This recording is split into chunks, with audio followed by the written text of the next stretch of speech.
And we are live, and welcome everyone back to the Sanctum Sanctorum. I am your illustrious host, Widow's Son, and with me today is the awesome co-host, The Wanderer. Doc will not be joining us today. Um, as everyone is aware, we have the Battle of the Minds coming up a week from today, and you know, Doc has apparently gone into some type of hiding of some kind, some type of special preparation. So I really don't know what to think about all of this. I haven't talked to him very much. So, but he did send me a statement that I will be reading here in just a little while. But I have to say, it is so good to be back. Been a long 2 weeks, and want to thank everybody for being patient. The work schedule and everything for me was just crazy, and I thank everyone so much for your patience with us. And um, we're gonna have a good one today. So without further ado, let's see. Becky's here. Sterno's here. Uh, Wanderer, my brother, how are you doing? I'm doing all right. I am. Hold on, let me just mute the stream. Uh, I'm rather tired because I was just explaining the widows while we were waiting to go live. I just got off work. I had a 7-hour shift and it was very busy, so I'm feeling dead. I'm also kind of concerned and scared to what Doc is doing. I'm like very like concerned. Is he going to destroy my ass or like I don't know. I'm very scared. um, as long as I've known Doc, he's a character. You never don't you never know what he may be up to, but we'll get into the statement that he reached out to me and sent me something he wanted me to read on air today, since he knew that we were going live. But well, you worked today, and I pulled an 8-day straight work stretch, and oh man, it really threw a monkey wrench, the proverbial monkey wrench. Apparently Sterno's going to dox you at 3 o'clock. Fuck. Oh no. Don't send me pizzas, man. I think he'll probably just like play ding dong ditch, at your house a few times, and then just be like, He's eh. gonna fly over. He's gonna fly over from Denmark just to play ding dong bitch with me. Yeah, totally. I would. I'd be like, hey, I'm flying to England. What are you going to England for? Oh, I'm just going to go play ding dong ditch for a few hours. I'll be back in a day or two. So don't worry. That'd be funny. But we have a very very entertaining show for everyone today. We have a massive music review that one that Wander and I will be doing together, and during our little hiatus, I guess you could say, I gave Wanderer quite a bit of homework to do, and so that's definitely going to be interesting. Sterno's going to swim to Britain to ring your doorbell.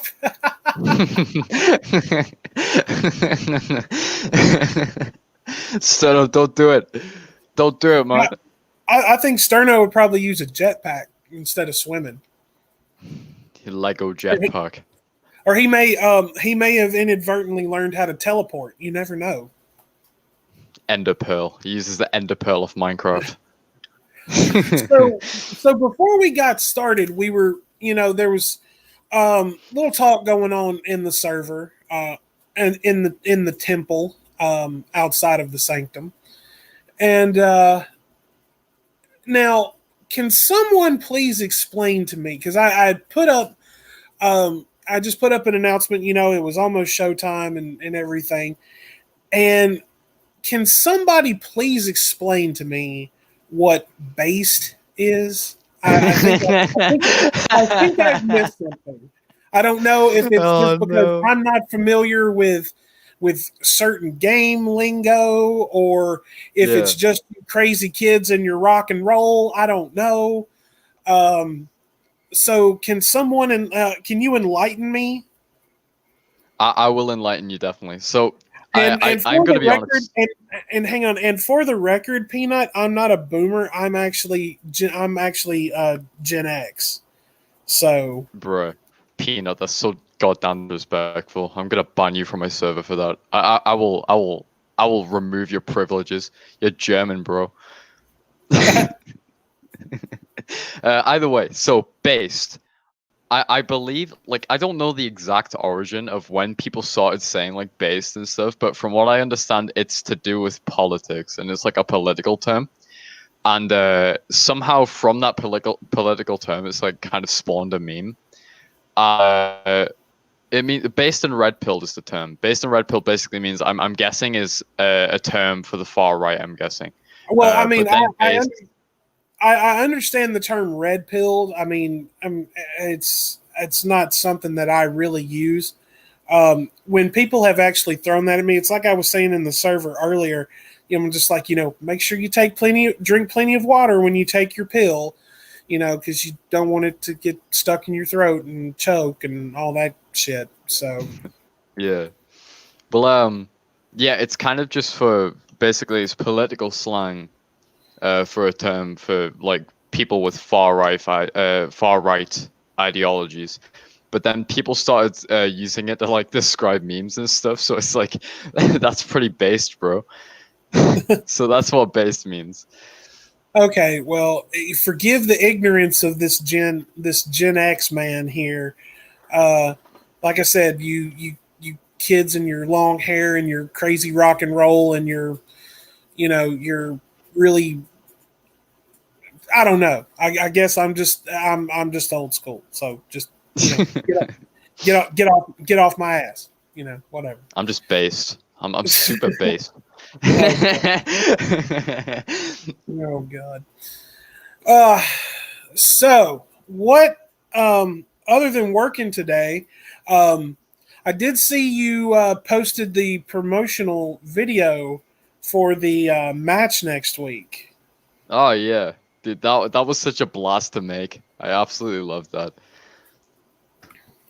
I posted Oh, it. When did I post it? It must have been during last week, probably about Wednesday, Tuesday, maybe.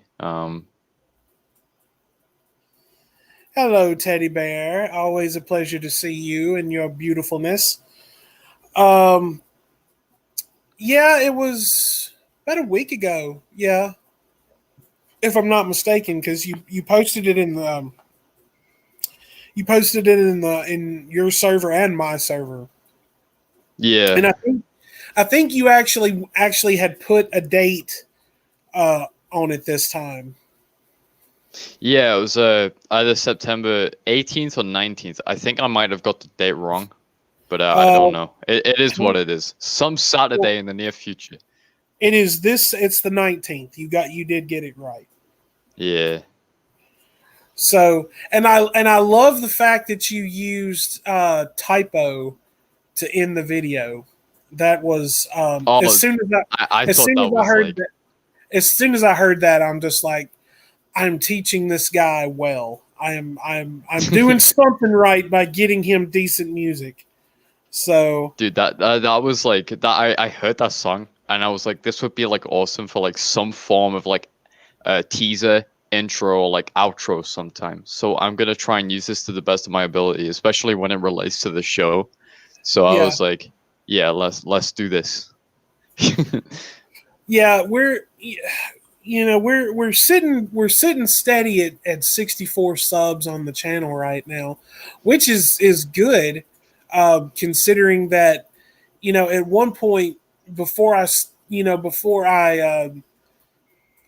conceived of doing actual content, um, I think I had like 4 subs, and no content. And here I am, like up to we're up to 60 plus now, and Yeah. been doing the show. God, for according to the timeline on YouTube, it's been going on for like 4 months now, and it doesn't really seem like that. It kind of seems like it's only been like a month or two, and That's what I feel like that's what lockdown has done to everybody. Like it doesn't feel like September to me. It really doesn't. you're right. And honestly, I can't believe that actually my birthday um is coming up. My birthday will be, it was less than, okay, so let's see, my birthday's on a Friday, so my birthday would have been 2 weeks from yesterday. Oh, And nice. yeah, I'm like, am I really going to be 39? Am I really going to be fucking 39? I mean, my God. Um, We should do a birthday stream the Saturday after. um, that was my entire intention. Like, I'm like, my birthday's on a Friday, and I'm going to be with my mom and, um, you know, special, people who are real special to me and everything like that. Um, may drink a little bit. You never can tell about me. I'm a crazy Irishman. You never know about us. We we love our whiskey and our beer way too much. Or in the case of our comrade Stew Dog, cider and yogurt. Um, And also getting stuck in the toilet. yeah. And of course, as always on every show, we like to give a shout out to Stew Dog. Hope he is still doing well. And been watching a lot of he's put out a lot of new content over the last several weeks, and I've actually been watching it like I always do. And it's always great. He always does a real great job, and hopefully we'll hear from him at some point. I sent him a message a couple of days ago on Discord, and still haven't heard anything. So, but I see that he's on, and he talks. He'll post stuff in Hatman's or Sir Hatman. He posts stuff in his server quite a bit, so he's still around. Um, yeah, he's definitely still around. I can confirm that firsthand because I've been working the past several months on a new Fallout video which I'll be releasing on the 22nd. And Stu Dog was actually the guy who helped me film most of that. He went in game and like filmed most of that. So I got to give a big shout out to Stu Dog for helping me with this one and with my next one, which is going to be a Halloween special. So Oh yeah, yeah, thanks Stu Dog, man. you were telling me about that. Yeah. And that's why I was telling you, like, for your next ball assassin video, you should make Mario look like a character from Halo. Um, just combine the two. There's no rule that Yeah. says that you can't do that. Super Mario Combat Evolved. It's like if Mario were Master Chief, He just Just blows up put, blows up the Halo ring in the first one. Mamma mia! oh no! Like no, no,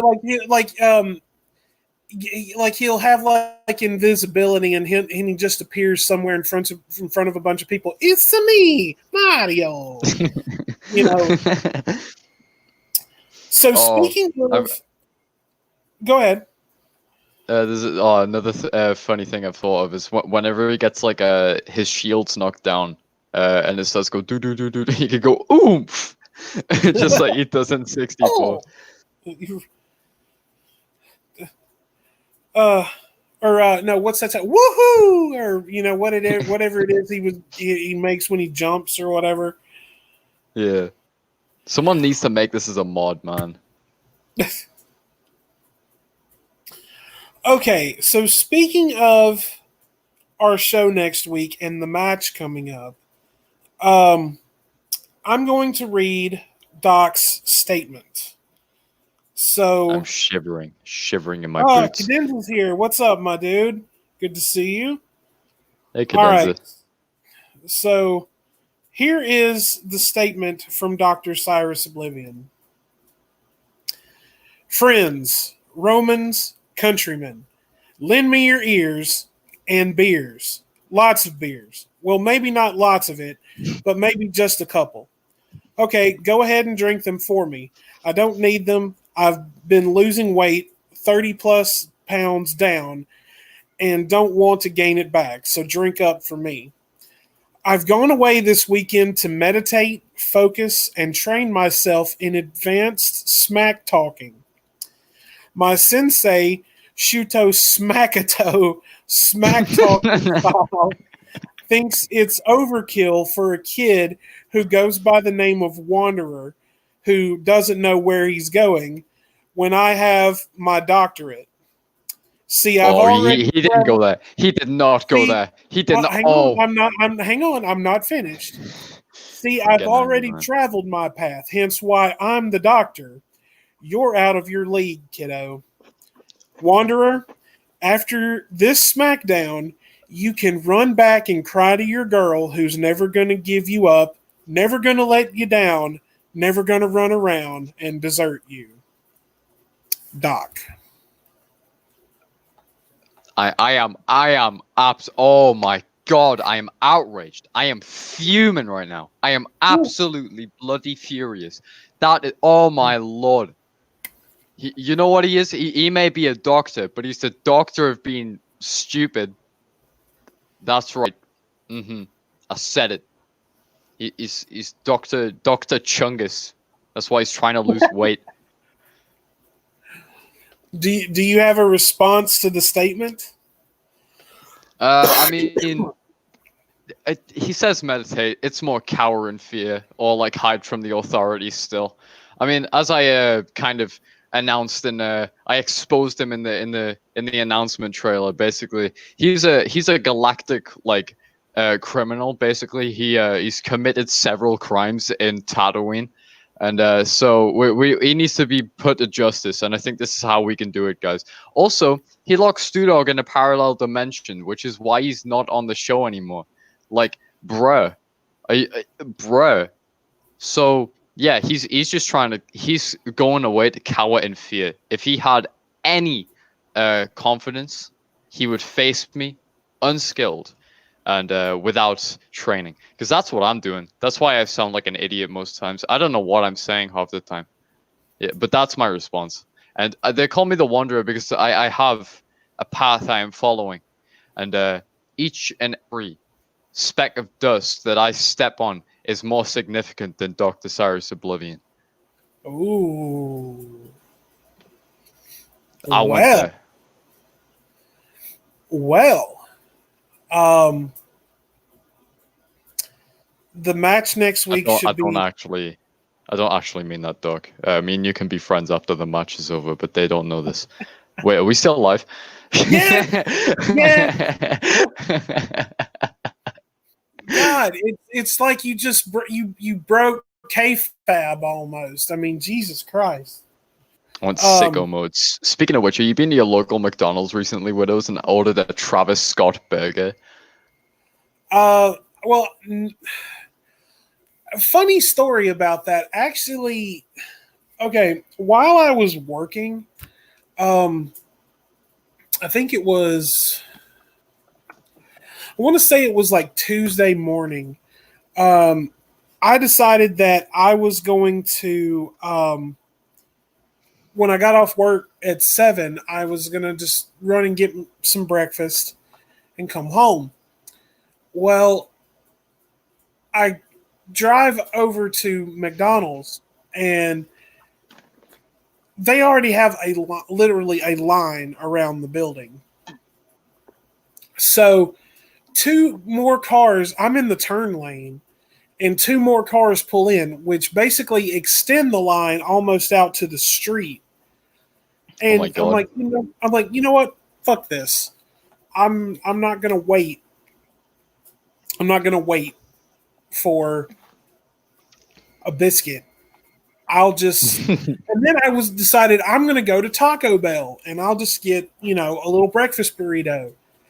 And the drive-through apparently now doesn't open until 9 a.m. So I'm like, you know what? Screw this. I'll just go home, find something small for breakfast, and then go to bed. I don't have time. I don't need this kind of negativity in my life where I can't get a fucking breakfast burrito or a biscuit and not have to wait fucking 45 minutes to get it. Screw that noise. Yeah. The queues over here, because it was Friday yesterday, so after we finished college yesterday, which I've went back to college, we haven't really done much in the last 2 days. We watched a documentary on the making of a game called For Honor, and that was really interesting. It's on Netflix for anybody who's interested. And after watching that, me and my friend Glenn, we went into the city center, and I got myself a little Vault Boy bobblehead from Fallout, and I was really chuffed with that. I had a look in different games stores for any games that I might have my eyes on, and to kind of enhance my collections or whatever. I found an absolute bargain. So I found out CEX, which is like a second-hand game store. They are selling Nintendo Wii's for £40. That is amazing. Oh, wow. I want one of those. Yeah, I'm gonna get a Nintendo Wii now. And then they were also selling a copy of Super Mario Galaxy, which is my favorite Mario game, for like £12. That's a bargain to me. Like I would buy that. I'd totally buy that. But then we went to McDonald's afterwards. The queue was quite large, at least the day before I went. And after we went in, I ordered the triple cheeseburger. Thankfully, they're not doing Travis Scott burger over this end. But what is the Travis Scott burger? Okay, so basically there is a quote unquote rapper called Travis Scott. He is most well known for his 2018 album Astroworld, and he's also done a lot of other projects such as the Rodeo Project and Days Before Rodeo. He's quite well known in like the hip hop kind of side of things. And for some reason, he has his own custom McDonald's order, and they chose to market this in the US so that anybody can just go up and order a Travis Scott burger. Now, as you can imagine, this probably drew in a lot of his younger fans. I used to be a fan of him when I was like 15 or something, when I was kind of going through a bit of like an emo rap phase, and it was kind of, oh god, it was cringe. I don't want to talk about that, but either way, if I was still 15 years old, I probably would have bought the Travis Scott burger. So it's literally like, it's a double quarter pounder with bacon and cheese, and yeah, it's got barbecue sauce on. That's literally it. It actually sounds pretty good. It does sound nice. It does sound nice. It's just like I'm sure like a lot of employees are just sick of hearing Travis Scott burger. I'd just be like, why don't you just order from the menu and not try to be a douche? That's what I say. Yeah. I mean, I ordered a triple cheeseburger yesterday. It was really good. I mean, I've watched quite a few videos about places that have secret menu items that you can actually still go and order if they know how to make them. There's one at Arby's that I would love to try, and I think the whole sandwich is like $10, but it's called a meat mountain. And that sounds appetizing. Do what? That sounds really appetizing. If you've go and Google Arby's Meat Mountain and just look at it. Go do some Google foo and just look up Arby's. That was just a large slam, and I didn't know what it was. Was that my brother going sicko mode in the next room? I hope not. What am I looking up? Arby's Meat Mountain. Images. Spell images wrong because I'm a fool. Jesus! That exists? Yes. Dude! I wouldn't even finish that. My stomach is the size of a golf ball, dude. I would not finish that. Hang on, That's I'm gonna wild. try to do. I'm gonna do a screen share, so everyone can see Oh my this. god. That is chungus. Look at the Just size of tell, that thing. but tell me it doesn't look awesome. It looks pretty nice. It looks very, very nice. Hold on. Let me go back on this. So it's got bacon in it, a lot of ham. I'm guessing Hang that's on, salami. we're gonna Oh, hang that on. I'm that gonna. it's got I'm, it's got two types of cheese, man. That's nice. okay, can you see it? Uh, yes, I Like in can. That was the exact image I picked. Like I saw that and I was like, what? okay, so we have bacon, roast beef, cheese, ham, turkey. I think it has like salami on it, maybe Swiss Yeah, like cheese. pepperoni type stuff. Um, and there's chicken fingers on it.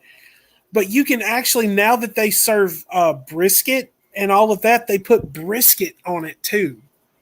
Oh my Christ. My arteries are crawling right now. This cannot. Oh my God, this cannot be good for your system. Lord Almighty. Oh God. It's giving me flashbacks to those like food challenge videos. Also, when I was typing up the meat mountain, this guy who you probably don't know who he is, but he was called Joey's World Tour, and he's like famous for like doing the most disgusting like food reviews ever. And he came up, and it just made me laugh, man. I'm sure people in So, chat will know who Joey's World Tour is. so there is the meat mountain. Lord Almighty. That's like, I can't even measure that, but oh my lord, that's a big boy. Oh man, um, I mean, I love food, and I could, and you know, I'm a pretty big, I'm a pretty big guy, but I could attempt that, but I would probably have to um do it open face, you know, in two Yeah. halves, Oh yeah, I um, agree with that. I'd have to do and that. divide the meat up appropriately between the two halves, and then eat half and save the other half for later. That's yeah, I would do that, man. There's no way I'm gonna fit all that. Like I'm a very, very slim guy. I'm like 5'7", 5'8", 5'9" ish. I think I'm 5'9". Yeah, I'm 5'9". I'm very slim, and I barely finish my lunch. And usually my lunch consists like a sandwich, some vegetables, some fruit, and a bag of crisps. So I don't think I'm gonna finish this in one sitting. I'm just saying that right I now. think, you know, honestly, I think you would probably get like one bite in and you would just be like, I'm done.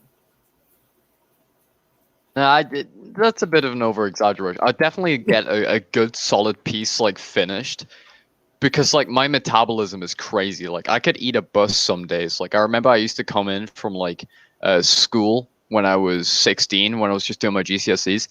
I would empty the fridge. I was so hungry. Like Like I was about to say, you like your parents are probably worried, just like, are you smoking pot? Is that why you're so hungry all the time?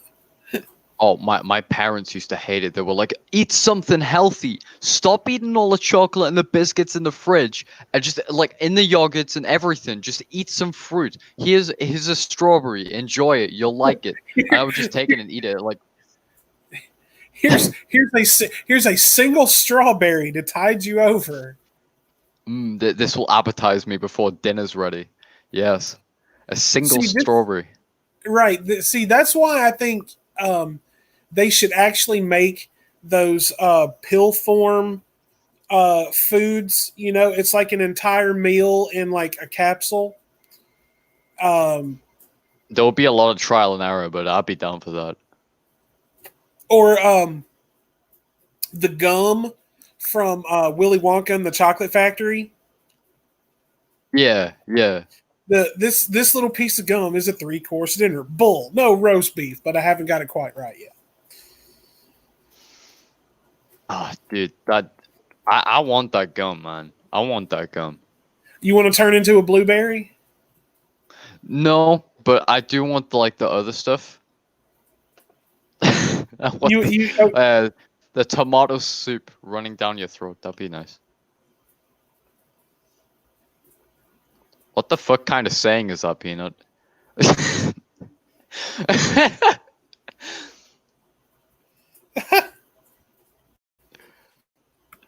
Egyptian mummy. I kind of feel that, like really, really skinny hands. I feel that okay. I've got really skinny hands.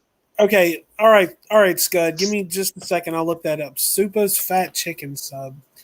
All right, I'll look this one up and we'll share it. See what we can.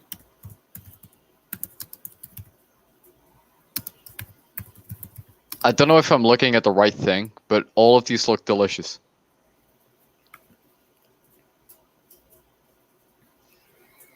Um,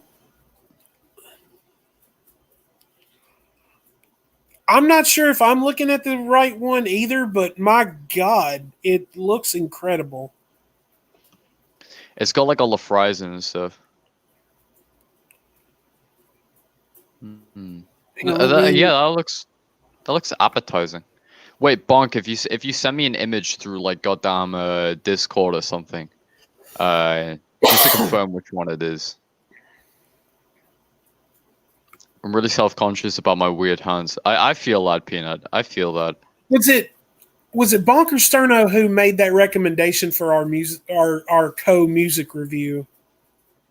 I think it was Bonk, because Bonk was the one who, or Scud, he goes by like multiple different names. But he was the one that recommended Remo Drive to me way back in the day. Like, this was probably like May, June time. I remember I got Oh done yeah. streaming Dead Money, and like I was like, oh, holy shit, Remo Drive, amazing, poggers, I love this. And so I think it was Bonk, definitely. Okay, well he's definitely in for a surprise today. I mean, I ain't even heard your opinions on a greatest hits yet. I'm really excited to hear what you have to say. That's actually like the only record that I really got to, because trying to figure out and stay sane when trying to sleep is kind of difficult for me. So, Yeah. but no, I still did my part. Did he send you a picture? Let me check my phone because Discord closed down because it needs to update. Let me see. He did. Yep. Okay, so Yeah. So it should be it. Yeah. It's basically the one we were looking at. Dude, that looks pretty nice actually. I did that. okay, I'll do a screen. I'll do a screen share. Give me just a second. Red Hot Chili Peppers. I've heard them before, Peanut, but I've only heard a half songs. I think they're okay. I don't know if they're really for me, but I'll definitely give them a listen. If you have any album recommendations you want me to listen to, yeah, it's the one just along from that Bonk sent me. This one, Yeah, the one. Yeah, that one. dude, those look fucking phenomenal. They do look amazing. I would eat those. Oh yeah. Damn.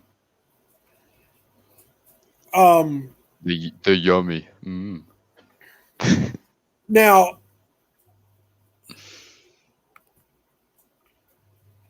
okay, so now there is a place um over here in the states. There's only one that I'm aware of, and it's in Las Mm. Vegas, and it's called. I'm gonna try to find it. There it is. Yeah, there's only one, and it's in Las Vegas, and it's called the Heart Attack Grill. And I'm scared basically, of that name. I'm scared of that name, man. okay, you should be. Um, so basically, what this is uh, I'm gonna do some Wikipedia here. The Heart Attack Grill is an American hamburger restaurant in downtown Las Vegas. It makes a point of serving food that is very high in fat, sugar, and cholesterol. In other words, food that is eaten regularly could cause a heart attack, hence the name. Holy God. So the restaurant is hospital themed. Waitresses are nurses and waiters are doctors. They take your order, which they call a prescription, from the customers, which they call patients. Each patient wears an actual hospital gown and wristband before ordering this, and this is legit. I've seen this on TV. And those who do not finish their meal receive a paddling from one of the nurses with the option to buy the paddle afterwards, which I find rather interesting. Remind me to never go there. Okay, now the menu is generally themed around items that are exceptionally high in calories and fat. It includes single, double, triple, quadruple, all the way up to octuple bypass burgers, ranging from 8 to 32 ounces of beef, all you can eat flatliner fries, butterfat milkshakes, soft drinks, bottled Mexican bottled Coca Cola made with cane sugar. And customers can also order cigarettes or candy cigarettes for children. Customers over 350 pounds in weight eat for free if they weigh in with a nurse waitress before eating. Beverages and to go orders are excluded, and sharing food is also not allowed for the free food deal. That sounds terrifying, man. That is terrifying. Holy God. Wait. I got to confirm one thing. Was it in Fallout New Vegas? If it wasn't in Fallout New Vegas, and not real. I have absolutely no idea, but give me just a second. I'm going to share. I'm going to share an image of their food. Now the waitresses dressed as nurses. I mean, I can get behind that. Yeah. I mean, come on. Who wouldn't enjoy that? To be honest with you.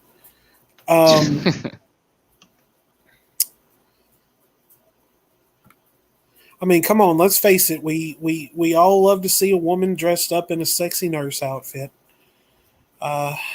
If you're alive and breathing, you do.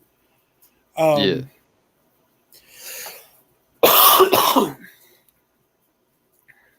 Okay. So, let me get this. Actually, I'll just share this right here.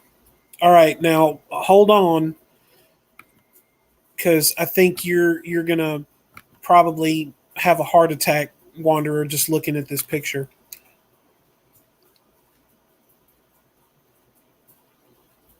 Jesus. Bruh. You guys eat this shit? Oh my Lord. I don't live anywhere near Las Vegas, so and even if I did, I don't even think I could attempt this. Oh my God. It's oh my God. I feel my arteries clogging as we speak just looking at this. Oh my Lord. Dude. Okay, I would get the triple one. If there's anything lower than triple, I'll get it. But oh god, oh lord. The chili cheese flatliner fries look pretty good. Yeah, those look nice. Glass bottle soda. Oh man, I love glass bottle soda. There's just something about glass, like glass bottled, like drinks that just taste so much better than cans. And look at this, no filtered Lucky Strikes, and they only cash only because you might die before the check clears. Oh my god. Do you reckon anybody's like actually like? Oh, you know what we should do? I've just had a like a cool ass idea for the show one time. We should look at see if there's any actual like horror stories or like people dying coming from the heart attack place in Las Vegas. We should look that up. Hang on. I will do that. Let me Has anyone had a heart attack at Heart Attack Grill? If my fucking Chromebook will. Okay. In March 2011, 575-pound Blair River, known as the Grill's Gentle Giant, died from flu-related pneumonia. In February 2012, a man was hospitalized with an apparent heart problem after chowing down a 6,000-calorie triple bypass burger. Oh my lord. Oh my god. So so basically they don't call it the heart attack cafe or whatever it's called for nothing, basically. No, they don't call it that for nothing. And Faith, my friend Faith, is here, and she's right. It's the American way. Like how are you guys like able to keep stores like that open? Like, oh god. Well, I don't think there's any places like that around here. Well, see, I mean, number one, it's in Las Vegas. Vegas, baby. Yeah, I mean, this is in a state. I mean, this is in a place where there's a casino on every corner, practically. Themed restaurants all over the place, legal prostitution, and basically almost anything you want, all within, reaching distance. A hive of scum and villainy, as Obi-Wan Kenobi would say.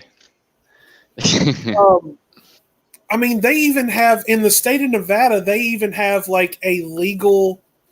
It's legal because in the state of Nevada, prostitution is legal. They have a brothel out. I think it's out around Reno, and it's called the Bunny Ranch. Really? I love how intrigued you just got. Nah, I'm just like kind of like I don't know. I'm just kind of blown away with how like weird Vegas is. No, that tone in your voice speaks volume, my friend. You're like, really? It's like I'm booking a trip to Vegas, baby. So. Say no more. I'm in. Better hope your you lady. Son of a bitch, I'm in. Yeah, I was going to say you better hope your girlfriend doesn't listen to this. She will. Oh god, she'll go sicko mode. She'll try to beat me on Mario Kart and fail miserably, and then probably never talk to me for the next 3 weeks. I think she would probably just kick your ass.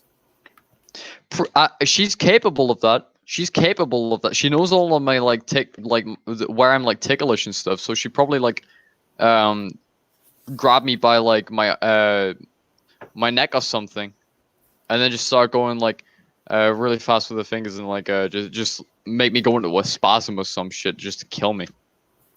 That'll probably happen, man. Yes, legal prostitution sounds base to not arrest people for something that really shouldn't be a crime. Well, let me put it to you this way. That is true. That is true. That happened. Okay, I got it. Okay, let me hear the story. Okay, so basically one time, I was with my girlfriend. We were playing on my Xbox, and I was like, "Oh, Sterno's streaming on Twitch. Let's watch Sterno." And I said, "Yo, I'm hanging with my girlfriend right now." And then she was like, "Wait, I want to stay." And then Peanut started talking shit, and then we joined the Discord call midstream, and she called him a whore, and it was the funniest shit. uh, I was really surprised actually, because I thought she wasn't gonna speak or anything, because she doesn't really like using her voice on the internet, just for like privacy reasons and shit. why is Washington the only good state? Um, TKS Mantis is from Washington, based. honestly, I don't You're have an like answer. you're all you are offended right now. You are offended. Me? Yeah. No, I'm not. I'm not offended at all.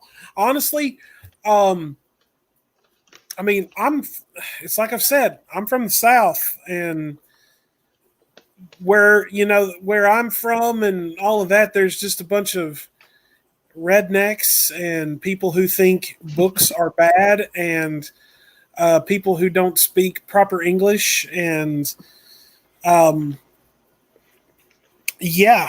So no, I take no offense whatsoever. Um, it's like Honestly, I don't. It's like when people say England's a shithole. Like, I agree. Like, I've become like numb to that England is just awful. that was a question for Peanut. He said it, not me. Oh. Oh wow, that's not very based of you, Peanut. Yeah, go If you take were your pick. based, you would say all of America is great. And Scud does have a point. New Hampshire was voted best state to live in, but that's mostly because there are a bunch of rich people live there. Stealing, vandalism, So, anarchy. um, let's see. I'll tell you though, one thing. But I mean, I've been to. You were talking about eating challenges and everything just a few minutes ago. I've never been to a place that has an eating challenge. Yeah, Um, to be honest with you, if I did, I would be too tempted to do it, and I really don't need to. Um, now, if I don't know if you've ever watched the Food Network and you saw that. No, it wasn't on the Food Network. It was on Travel Channel or something. It was called Man versus Food. Um, yeah, I've heard of that show. that motherfucker right there, dude. I don't see how he is still alive eating some of the shit that I've like doing some of these challenges that I've seen him do. I mean, Yeah, holy God in heaven. Um, I've seen him try to eat um, spicy chicken wings that literally one bite and he's been like almost in tears. And I'm oh my lord. thinking, exactly. I'm like, what the fuck, dude? I mean, are you just a glutton for punishment along with like high calorie food? Yeah. I think I've only ever been to one place that has a food eating challenge, and it was an ice cream parlor that was just around the corner from where I used to go to school, actually. And basically, when you got a certain tie, it was called a prefect tie back in school, or you could be a house captain, or a head boy or girl, which I got a house captain. I got voted in by like all. Oh yeah, You see, yeah, you no, I'm such like a master at like marketing campaigns and shit. You want to know what I did? I just like it was like 2018 when I got voted in, right? And all I did that year to get voted in was make a bunch of Fortnite jokes to appeal to the younger audience, and I got the tie. It works. See, this is the type of mind that Dr. Cyrus Oblivion is trying to play down, saying I'm stupid. I am like the master manipulator.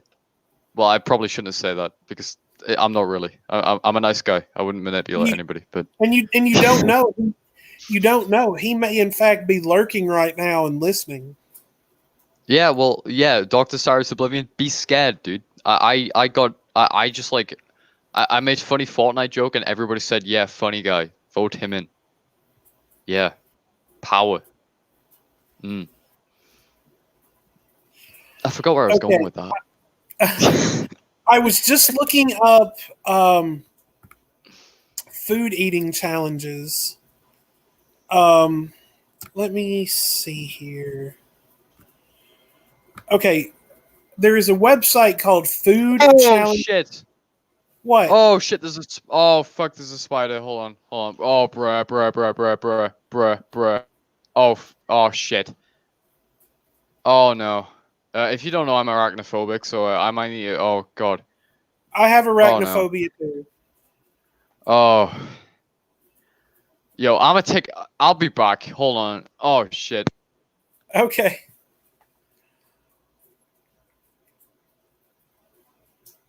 So while Wanderer is handling his arachnid problem, I'll just take a moment here to welcome everyone once again. So good to see everyone. Peanut, Sterno, Scud, Faith, Teddy Bear. Thank you all for tuning in today. Been a long 2 weeks. Not getting to interact with everyone, and it's good to be back. Definitely. So I know a lot of you want.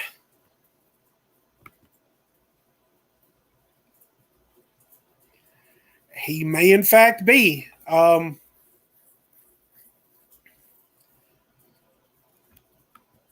And the one that he saw must have been pretty massive for him to have to step away like that.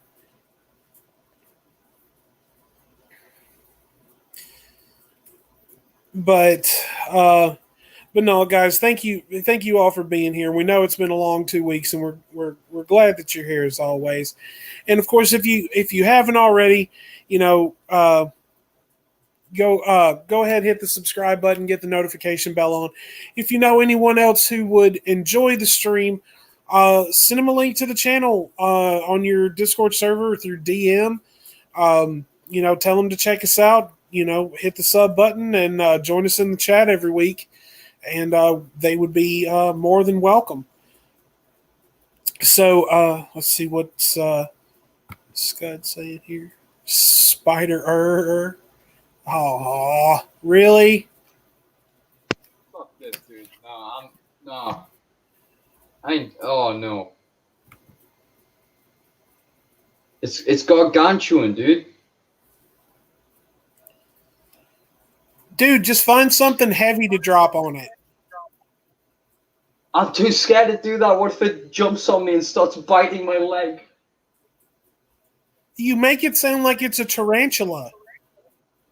I mean, it's not that big. Maybe I can squish it. Just put on your pink armor and squash it. Yeah, fuck! Whoa! Oh, no, oh, no. No, screw that.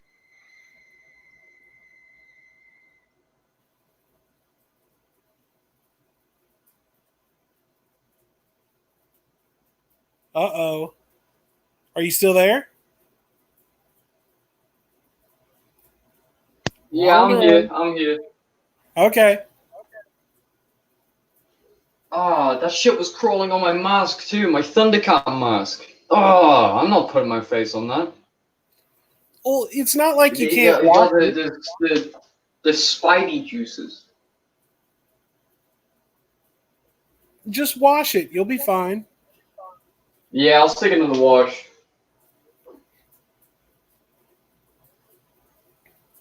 I think I'm gonna go get my dad. He can handle this shit more than me, man. Dude, I'll be right back. I'm just gonna go get my dad. He'll get You'll get this, and I'll be back on the show ASAP. Okay.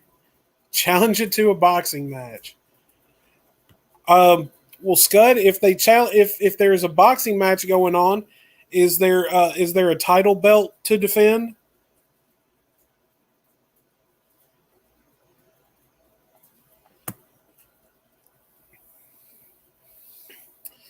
Okay, so while Wanderer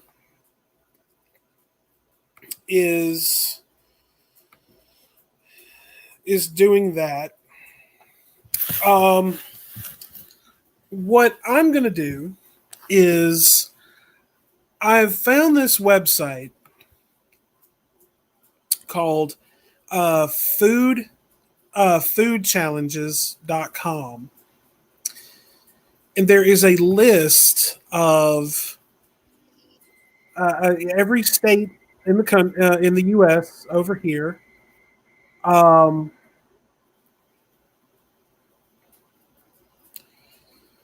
as a matter of fact, hang on.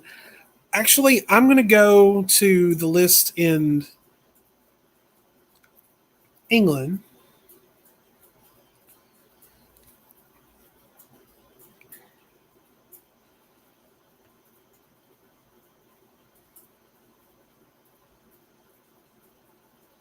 Dig up the spider's old racist tweets and cancel it.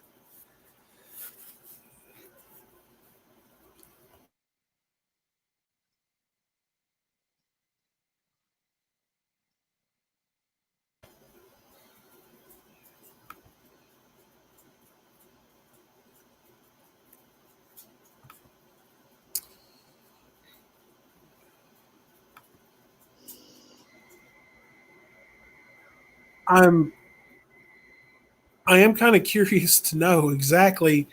Like he said it was gargantuan, and I'm really that's why I was saying just pick up something heavy and just drop it on it. You know, the hell with the hell with what it lands on, just as long as it kills its intended target.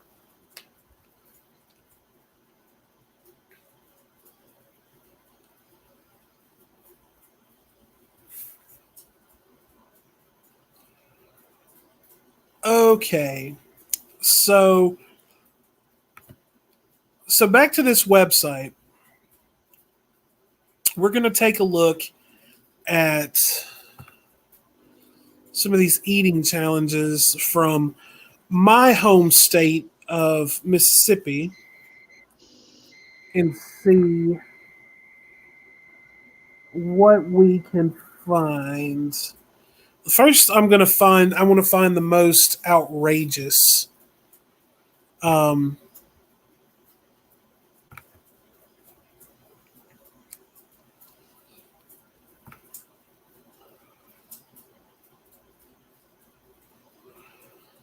okay, okay. Here is one called Velvet Cream's Big Dipper Milkshake Challenge.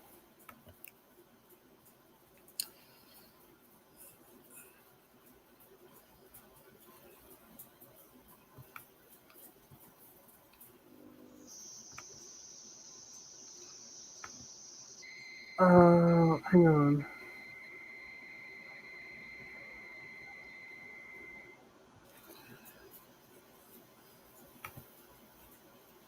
So it's a it is a this thing costs $40. Has no time limit other than you must finish it before they close up shop for the night. The challenge rewards not the fast, but those with a big capacity. It consists of a monster burger with 2 pounds of meat plus bacon, cheese, lettuce, pickle, onion, tomato, a large order of bacon fries or chili fries, and most importantly, the feature of the challenge, which is a 60-ounce milkshake. And they let you choose any one of their 250 plus flavors. and you may not go to the bathroom or get sick. If completed, you win the meal free, a t-shirt, and a spot on their wall of fame. I'm alive. Ah, well, welcome back. Oh god, dude. Oh my god. It was partly big, partly not. My dad came and got it with a large glass, and then we tried to get it with a piece of paper and trick it out the window, and we accidentally tore one of his legs off, and there was spider guts on my payslip now. So it is what it is. But at least I'm alive. I'm kicking. I'm not dying of fear anymore. You know. Well, you sounded like you were about to go into cardiac arrest, just to be honest with you. Oh, God, that happens. Like I suffer with real bad arachnophobia at times. Like, if I even see Hey, one moving, it can freak me out, man. hey, you're preaching to the choir here. So, um, no, I was looking at this website about food challenges, and I was actually looking through the state of Mississippi, where I'm from, and I found one, and I'll show you the picture here in just a second. But this one is Yeah. called Velvet Cream's Big Dipper Milkshake Challenge. Mm. It costs $40. The time limit is one sitting, and you have to do it before they close for the day. Yeah. The entire weight is 6.5 pounds. Let's see. It consists of a monster burger with 2 pounds of meat plus bacon, cheese, lettuce, pickle, onion, tomato, a large order of bacon cheese fries or chili cheese fries, and most importantly, the feature of the challenge, which is a 60-ounce milkshake. They let you choose any one of their 250 plus flavors. You may not go to the bathroom or get sick. Oh my If God. if completed, the meal is free. You get a t-shirt and a spot on their wall of fame. And I'll show you what this looks like. That sounds that I don't know how to feel about that because that sounds those rules are tough. Like I can't. No way you're gonna stop me from going to the bathroom, dog. No way.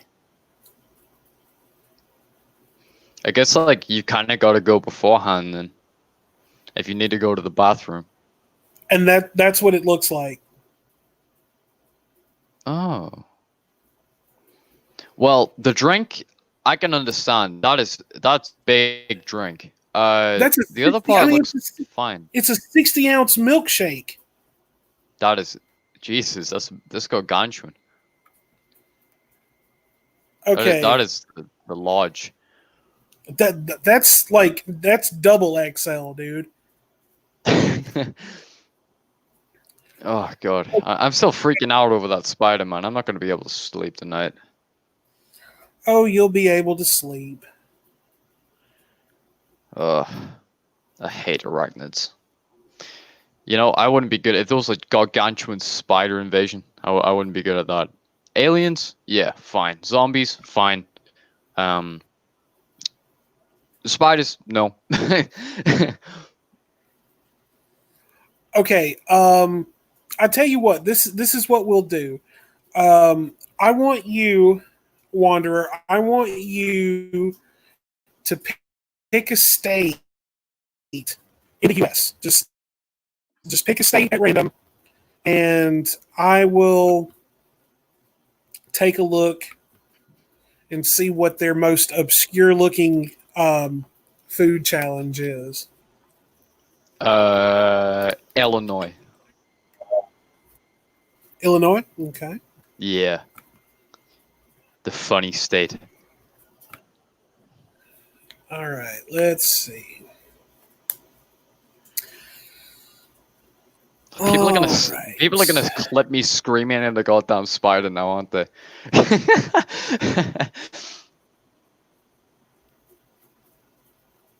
Might turn it into a donation sound. Let's see here.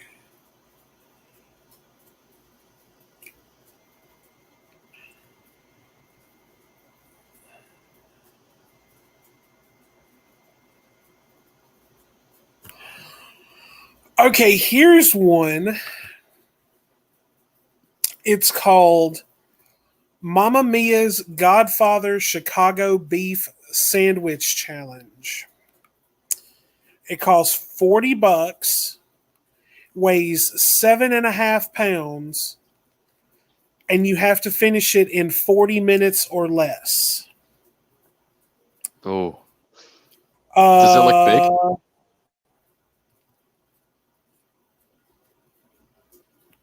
Well, see for yourself. Oh, fuck. My hands are burning off.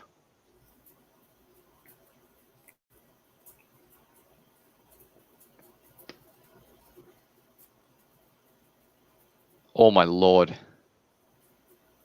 That is I have no words. That just looks, it looks scrumptious yet disgusting at the same time. Like I feel like I'd finish off of that and feel like I need to throw up. I'd need to like fast for like a full day before eating that. Either that or you would probably need to, like, smoke like an ounce of weed or something. So make sure you're like good and hungry. So you can make sure you're good and hungry. A full Tesco bag full of that, and then you'll be good to go. Be able to eat a planet, Darth Nihilus style. Okay, we'll do one more. We definitely need to do this when Doc is here because we'll Okay, here's one called Bulldog's Bluto Burger Challenge. Okay, it costs $19, weighs 7 pounds, and you have 30 minutes to finish it. Basically, it's 4 half-pound patties stuffed with grilled onions and pepper jack cheese, smothered in apple barbecue sauce, and 12 pieces of bacon, then topped with jalapeno cream cheese and a big slab of onion rings. But wait, there's more. We serve this bad boy with 1 pound of hand-cut fries smothered in chili and cheese. Oh my god. Finish it all in 30 minutes or less. You get your name on the Wall of Fame and you receive a free t-shirt. Fail and we put your face on the wall of shame and you can spend the rest of your life being ridiculed and scorned. That just sounds like an everyday like kind of thing, being ridiculed. So they don't have like a full-on picture of it. Let me try to go to their website real quick. And we'll move on to our music portion here in just a moment. yep. I mean, it looks delicious. It really does. God,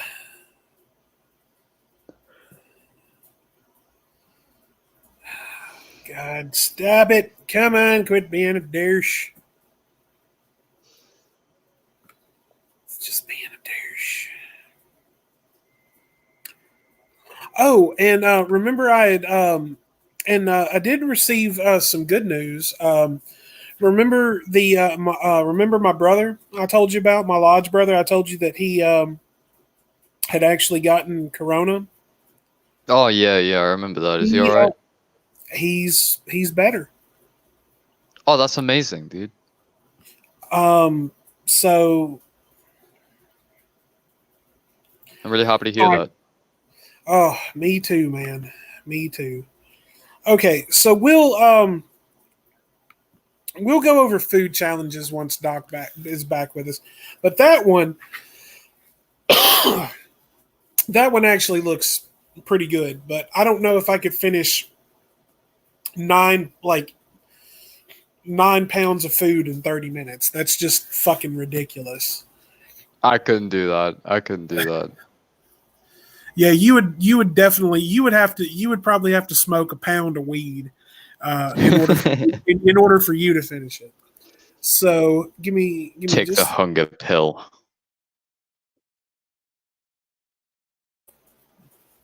take the hunger pill. That pill is green, I believe. It's the green pill.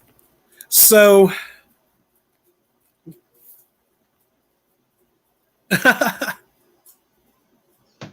trained for you. Oh, dude. That's literally what Doc is doing. Maybe he's like training himself to eat the chungus burger. he may be training What's right? himself. He may be training himself to bite your head off. Perhaps, but I am ready. My head it's not very chewy. My head is just skin and bone. I have a pleasant time biting me. Okay, so now we're going to move on to this music review. Now,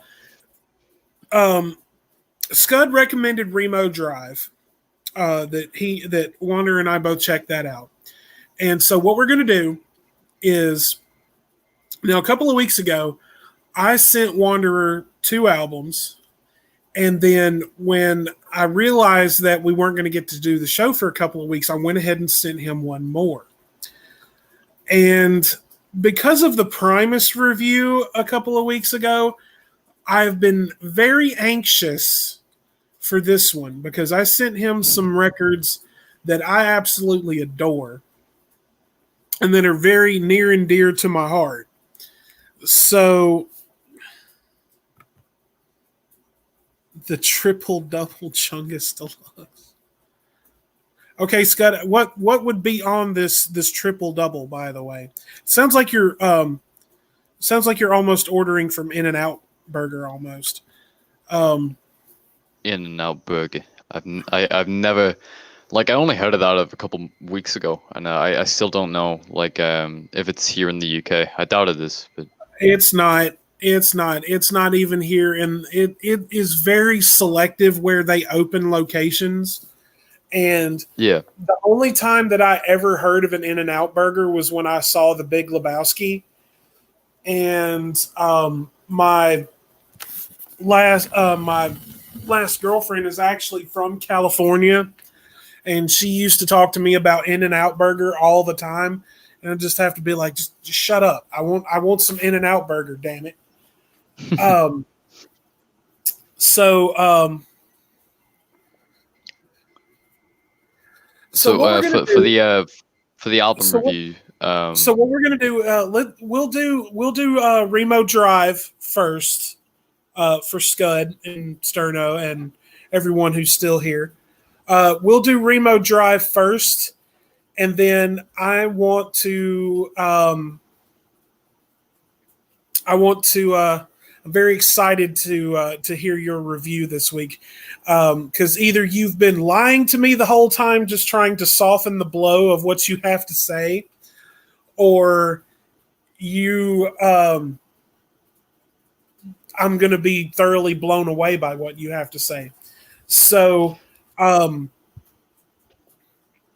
do the Remo Drive first, but give me just a second. I'm going to go and grab another drink. Roger. Let me read chat. I would eat the triple double Chungus Deluxe. That sounds stupendous. I would have to train for years in the mountains to. I imagine it's probably like a. It's got to be like It's got to be like a 4-pound burger patty with 6 pieces of cheese and half a pound of bacon and mayonnaise and lettuce and onions and The burger was the secret sauce.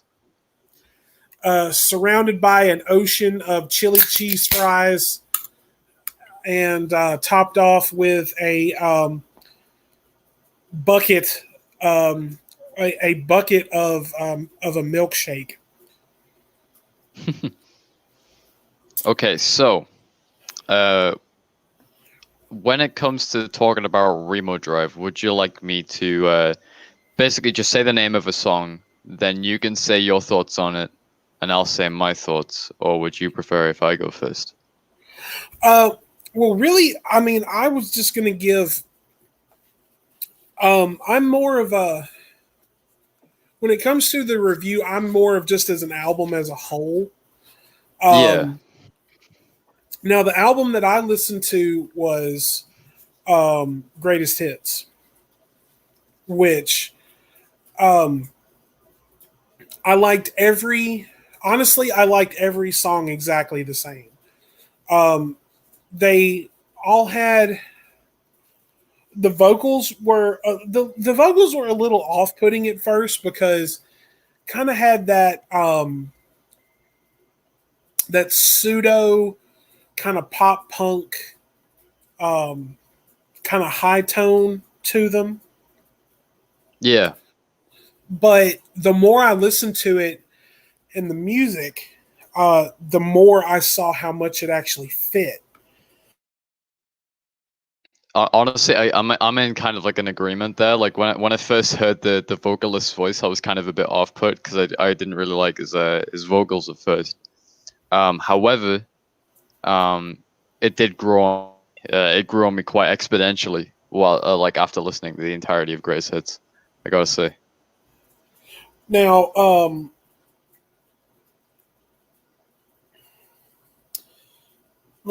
gonna pull up the album here on my phone real quick because I did save it. I did save the record because I Yeah. definitely want to listen to it again. Um,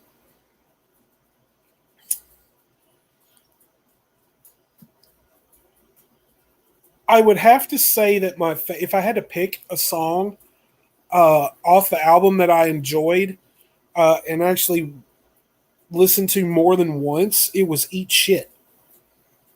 Eat Shit's a great song. I Oh really man, like that. I was thoroughly I was thoroughly engulfed in that particular song, and Yeah. then the other one was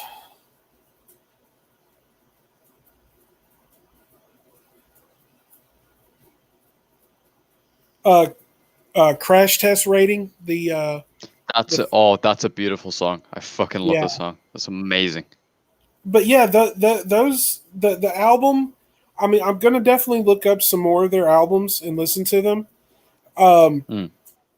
but the whole album, Greatest Hits, was phenomenal. I thoroughly enjoyed it. You guys are really talented, and I'm looking forward to listening to more of them.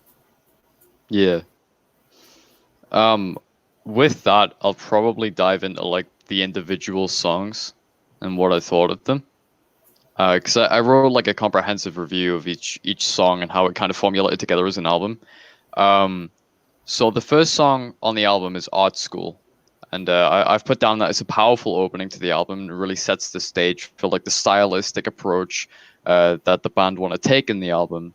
And Oh yeah, honestly, it really kind of it hammers it home. It's such a good song. I absolutely love Art School the because it sound gives the sound of that one was what kind of grabbed me at first. yeah I was really just kind of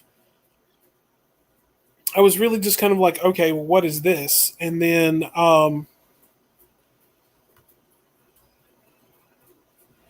be aware that they go through huge sound changes. I'm already looking forward to the next one. To be yeah honest with you, um, but art school, like the sound, like the music was what really got me, and then the vocalist came in, and I was a little iffy at first, and then they all just kind of blended together, and I'm just like, this is amazing. yeah. That's exactly like how I felt. Because I won't lie, Art School wasn't the first song that I listened to. Basically, what happened was the first time I was exposed to Remo Drive was that me and Bonk were listening to the music bot in my server, and he put on a Strawberryta, which is from the same album, and that was how I kind of found Remo. However, moving on, Art School, great track. Really, really liked it. It proves as like just a fantastic open to the album. Hunting for Sport, it blends really, really well. Like honestly, first time listening through, I couldn't tell the difference between Hunting for Sport and Art School. I didn't know they like kind of split off at that one point. And the chorus, I guess you could say, like the bit just before the kind of heavy guitar bit comes in. It's very moving, and the guitar riff is absolutely brilliant just after that as well. And I felt like the lyricism in this song kind of touched me a little bit because it was like what is love if it's just you and me and every I think it's everybody else that you fucking know or something. But that was great. I really like that line there. It was a great line. What are your opinions? Um, really, I was more taken back. Like, I was more taken back by just the music. Like, the lyrics and everything were great, and the vocal styling was great on throughout the whole album. But the music was what really got me. Like, you can hear, and it's like Scud was saying. Um, they go through sound changes, and that's why I'm looking forward to listening to another record. Yeah, But you could hear you could hear the punk rock influence heavily in on this record. Like I could really tell these were guys who were listening to um, a lot of the punk that I like to listen to, as far as um, the Ramones, maybe some early Green Day, like early Green Day, before they became what they are now. Um, yeah, but I mean, just the sound of every song, like every song kind of had that same tone to a certain extent, but it was a little bit different in every aspect. And when it would really boil down to it, and they would really get going with it, I was blown away.